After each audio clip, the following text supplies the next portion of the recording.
안녕하세요, 김효지입니다. 현금 흐름을 극대화하기 위해서는 총 임대 수입에서 알아야 하는 것으로 시장 임대료와 실제 임대료 외에 물리적 점유율과 경제적 점유율이 있습니다.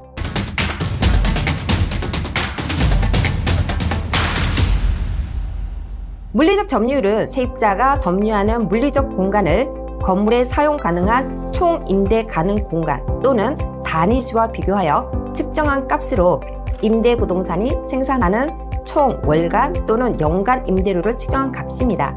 즉 물리적 점유율은 성공적으로 임대된 임대부동산의 전체 점유 비율을 의미합니다.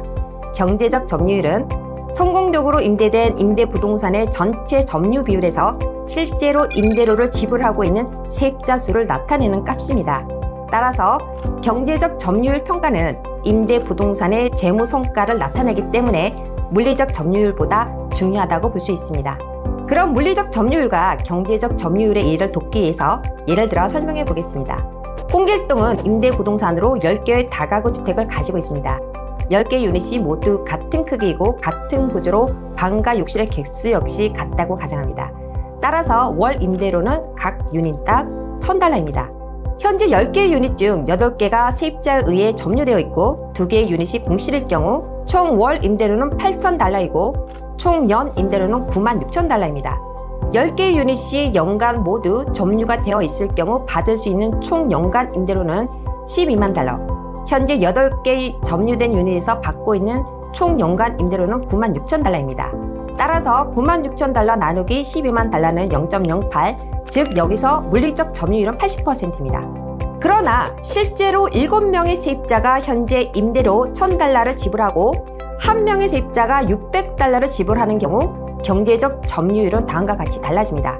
$1,000 곱하기 7 플러스 $600는 $7,600. 실제 총 연간 임대료는 $91,200. 총 연간 임대료 $91,200를 10개의 유닛이 연간 모두 점유가 되어 있을 경우 받을 수 있는 총 연간 임대료 $120,000로 나눈 값은 0.76, 즉 경제적 점유율은 76%입니다. 이러한 공식은 매년 적용할 수 있습니다.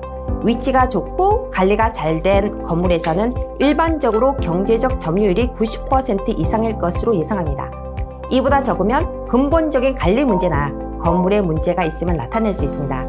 그러나 건물의 모든 임대가 동시에 시작되는 것은 아니며 임대료는 시간이 지남에 따라 변경되므로 100% 경제적 점유율을 달성하는 것이 어려울 수 있습니다. 일반적으로 90%의 경제적 점유율은 수용 가능한 것으로 간주되며 임대부동산이 잘 운영되고 있음을 나타냅니다.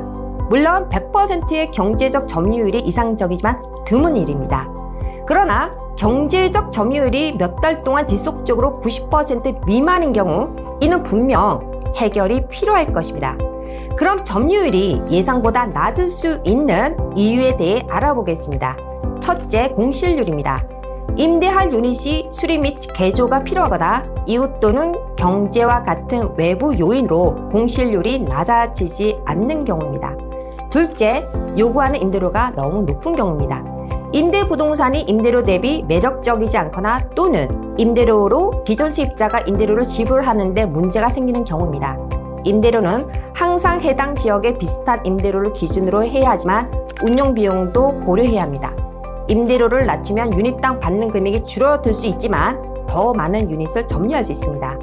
셋째, 임대료 지불이 지연되는 경우입니다.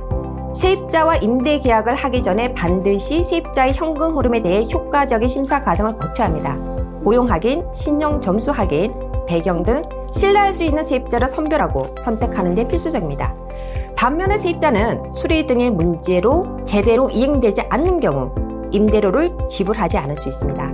이는 수리 및 유지 관리 부족 또는 응답 및 해결이 필요한 기타 운영 문제 때문일 수 있습니다. 넷째, 과도한 인센티브가 제공되고 있는 경우입니다. 대부분의 세입자들은 어떤 형태의 임대료 할인을 기대하고 요구하지만 이는 분명히 경제적 점유율을 고려하여 인센티브가 제공되기 전에 계산되어야 합니다. 임대료 할인을 통해 신규 세입자를 확보할 경우 오히려 경제적 점유율이 낮아질 수 있습니다.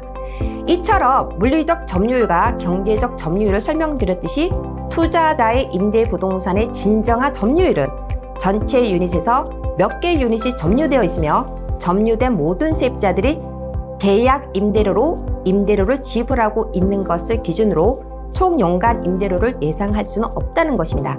임대부동산의 총 연간 수입은 겉으로 보이는 것으로 계산되어질 수 없으며 그 속에 숨겨진 진정한 비밀을 알 수 있어야 실제 연간 임대소득을 예상하고 부가가치 전략을 쓸 수 있는 것입니다. 따라서 시장 임대료보다는 실제 임대료의 치중을 두어야 하며 물리적 점유율보다는 경제적 점유율을 읽어야 합니다. 이는 결론적으로 재무제표에 남게 될 것이며 이러한 재무제표는 부채 상환 비율을 결정짓는 데 사용될 것이기에 투자의 출구 전략에서 제휴자 전략이나 파는 전략으로 이익 창출을 극대화할 수 있게 되는 것입니다. 이상으로 자산관리 부분 중 임대소득 부분에서 반드시 알아야 하는 주요 내용을 설명해 드렸습니다. 현명한 투자자는 실제 그림 속에서 숨은 그림을 찾을 수 있어야 합니다. 지금까지 여러분 인생의 터닝포인트를 위한 김효지였습니다. 감사합니다. 미국 주류 사회에서 공인하는 미국 부동산 전문가 김효지 대표의 첫 저서 미국 부동산이 답이다.